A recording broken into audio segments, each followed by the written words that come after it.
अरे पहले के जमाना रहल कि जब तू लाली पाउडर लगा के जब आवत रहलू तो मन करत रहा कि एकदम चपक के पकड़ ले और फिर छोड़बे ना करी। अच्छा। लेकिन अब का हो गई हो? देखो हाँ बोला। तब का रहल ओके छोड़ा, हाँ अब का हो ओके देखा।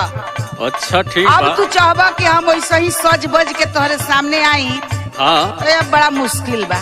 नहीं ऐसन मत करा हो। पहले जैसन तू रहलू हमार मन वैसा ही करे लगे, हरदम तोके वैसा ही देखत रही बुढ़ौती तक। आहाहाहा। हमार बात सुना। बोला। और देख के साझे लाली और कजरा हो, अरे कजरा हो ए धनी सटेलू न पजरा। अरे आवा न हो, मान जा करे जा।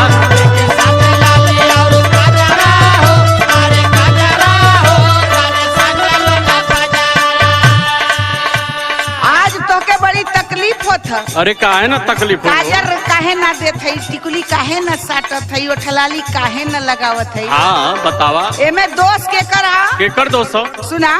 बतावा।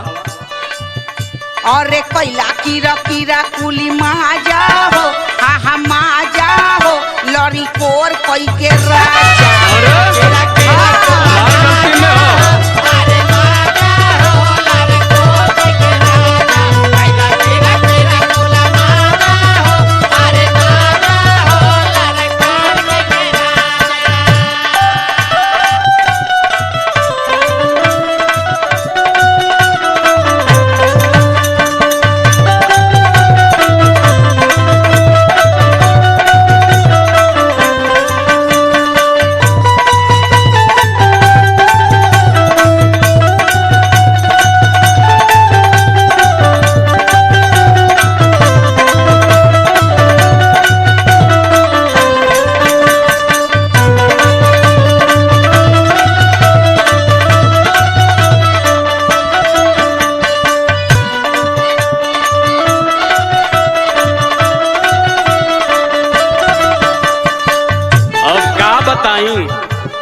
कुल सेवा कैल एकदम हमार बीरथे बा। का सेवा सेवा कैले हवा हो? हाँ। का सेवा कैले हवा? अरे का ना तो के देले इलाके हो? का लिया के देले हवा? जवन जवन कहलू कुल ला के देली। एक बात सुना हमार। बोला। पिए लुटानी हर महीना एक बोतल, आहाहाहा। इतनो पेरा हेलू खटी अवे पलोटल। अब आगे सुना। अवे न समझ में ई माजरा हो, अरे माजरा हो धनी सटेलू न पाया।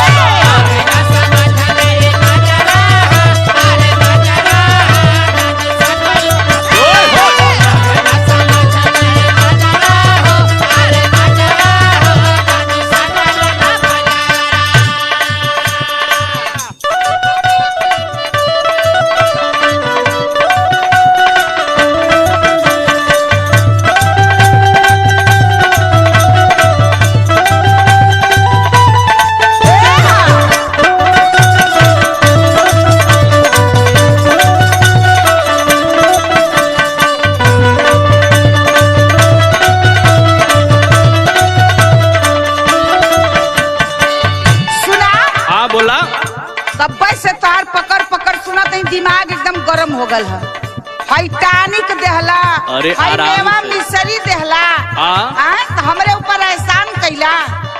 नहीं कहे के एहसान तो ना कैली, लेकिन तोहे इतना प्यार हम करीला हो कि हर फरमाइश तो हाथ पूरा कर रे हमार करे जा। तहार प्यार तो बरसत है, हम देखो थे। सुना।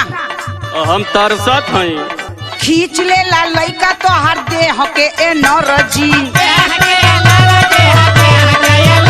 अरे तो हम एनर्जी देत है ना तोके। सुना। बोला। बात जोनी कराए मदन पिया फरजी।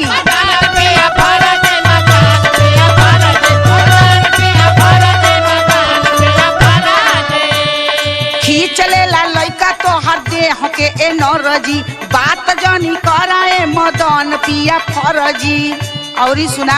हाँ बतावा। एमे हमार कौनो दोस्त ना बा। अच्छा तो हमार दोस्त का?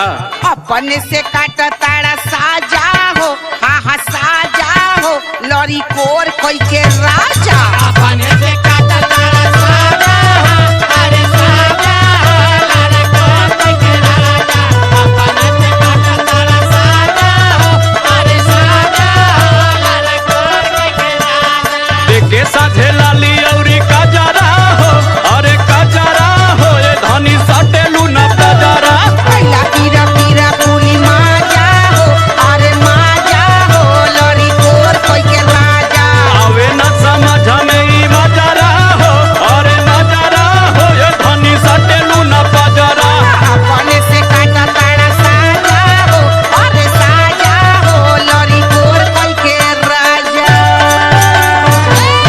अरे मान जाए हमार करे जा ना जाने ले बुका ना